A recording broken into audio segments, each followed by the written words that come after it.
chance d'avoir un président qui nous propose cette vision. Je crois qu'on n'avait jamais entendu un président français tenir un pareil discours sur l'Europe avec autant de propositions, autant de projets. Ce qui est incroyable, c'est que la France est devenue le pays que l'on regarde, le pays d'où viennent les bonnes nouvelles dans un monde où il n'y en a pas beaucoup. La première dette commune en Europe, la première dette fédérale. Aujourd'hui, la France, elle emprunte au nom de la France. Donc pour la première fois depuis un moment, vous dites que l'Europe, ça marche. Ah, là, l'Europe, effectivement, envoie un signal qu'elle va avoir un outil opérationnel, un vrai outil de solidarité, un outil de transfert. Chaque année, la France verse 20 milliards d'euros à l'Europe. Des centaines de députés et des milliers de fonctionnaires bénéficient de hautes rémunérations et de nombreux privilèges. Vous allez le voir, Bruxelles est le théâtre de jeux d'influence qui permettent parfois à des multinationales d'imposer leurs choix. Nathalie Loiseau, la ministre aux Affaires européennes, vient leur présenter la facture. Mesdames et messieurs les députés, le montant du prélèvement sur recettes au profit de l'Union européenne s'élève à 20,2 milliards d'euros dans le projet de loi de finances pour 2018. Pourtant,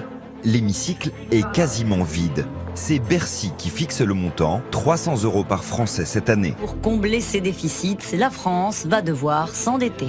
Cela fait 40 ans qu'à Bercy, les différents ministres passés par ce bureau doivent se résoudre au même constat. Nous avons un niveau de dette qui atteint plus de 98%, qui a augmenté de 30 points au cours des dernières années. Nous restons déterminés à stabiliser la dette publique française et à la faire baisser au cours du quinquennat. Et si à force de peser toujours plus, cette dette publique était en train d'empoisonner le quotidien des Français? La dette française s'élève aujourd'hui à plus de 2400 milliards d'euros. Elle frôle les 99% du PIB. Du haut de cette tour flambant neuve de 48 étages, les 3000 employés de la Banque Centrale Européenne surveillent la zone euro. 2 fois par mois, le gouverneur de la Banque de France rejoint ses 18 homologues. Ils se réunissent au dernier étage, dans une salle d'ordinaire interdite aux caméras. S'il y a trop d'argent en circulation et le même nombre de produits achetés, les prix augmentent. Et du coup, l'argent perd de sa valeur. Là encore, il faut donc trouver le bon équilibre. La BCE prête de l'argent aux banques les plus importantes de la zone euro. Pour assurer ses fins de mois, l'État emprunte chaque année 200 milliards d'euros. Le montant des offres reçues est de 4,8 milliards d'euros.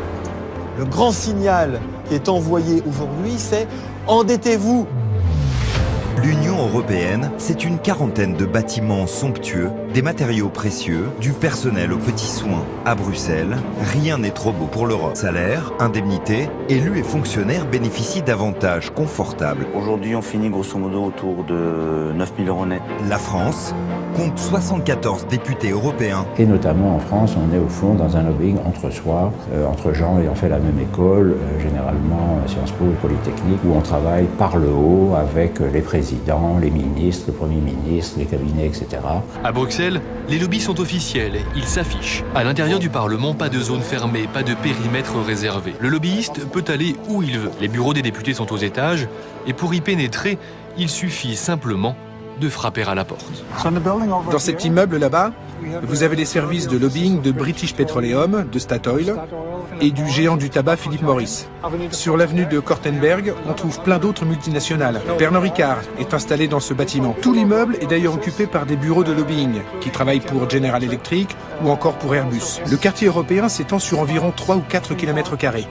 C'était avant un quartier résidentiel, mais il abrite aujourd'hui essentiellement des bureaux, que ce soit ceux des institutions de l'Union ou des organismes de lobbying qui s'efforcent d'influencer les décisions que prennent ces institutions. Vous ne connaissez sans doute pas son nom, mais il est le président du Parlement européen. Élu pour 5 ans, cet ancien porte-parole de Silvio Berlusconi appartient à la droite européenne comme près d'un tiers des députés. L'Europe, les États-Unis et surtout la Chine se sont lancés dans une inquiétante course aux technologies de surveillance. Suivis, localisés, traqués. Plus rien n'échappe à cet œil qui ne dort jamais.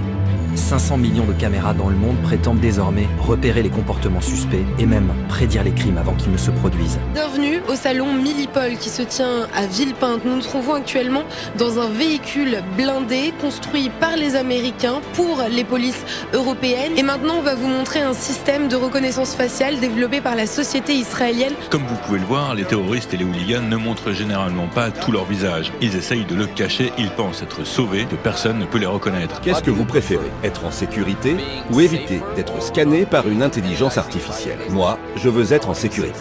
Une obsession sécuritaire qui, dans certains pays, est en train de donner naissance à un régime d'un nouveau genre, le totalitarisme numérique.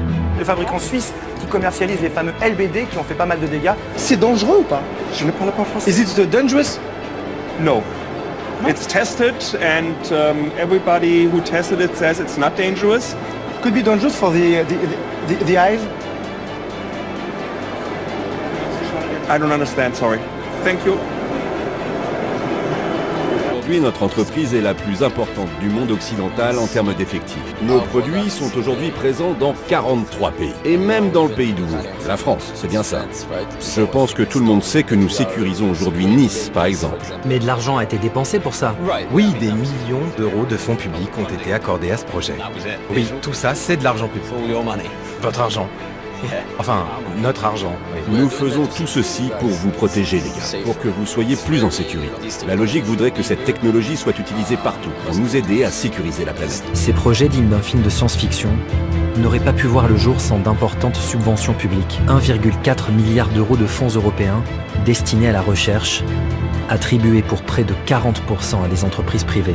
Plus de 23 millions d'euros pour 54 projets. Airbus, 40 millions pour 32 projets. Thales, une société française, a empoché 28,5 millions d'euros. On voit que le programme de recherche sur la sécurité a été très fortement influencé par les intérêts des grandes entreprises et dans l'établissement des priorités, puisqu'il siège maintenant au sein des groupes consultatifs qui déterminent les programmes.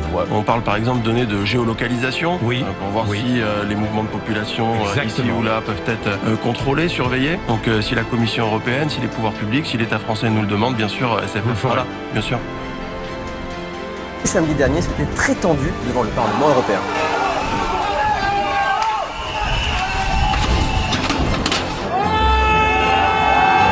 Les Français nous donnent du courage justement pour se lever et pour affronter notre gouvernement.